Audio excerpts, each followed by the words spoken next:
How to make a 404 Aero page for your website on Wix. The first thing you want to do once on your Wix editor page, you're going to go over to the top left hand corner and tap on Settings.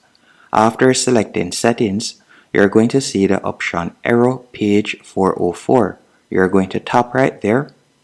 After doing that, if you're on the free plan, your site automatically comes with a default 404 page. If you're on the paid plan, you'll be able to choose the 404 page that you would like to use. And then from there, you can edit that page. So for example, you can see different templates that you can choose from, and you could select preview.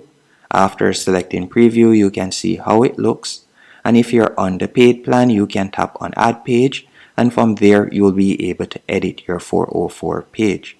But once you create a Wix website, whether it is free or paid, it automatically comes with a 404 page. But only once on the paid plan, you'll be able to edit that 404 page. And that's it. Hope you found this tutorial helpful and informative. If you have any more questions, let me know in the comment section.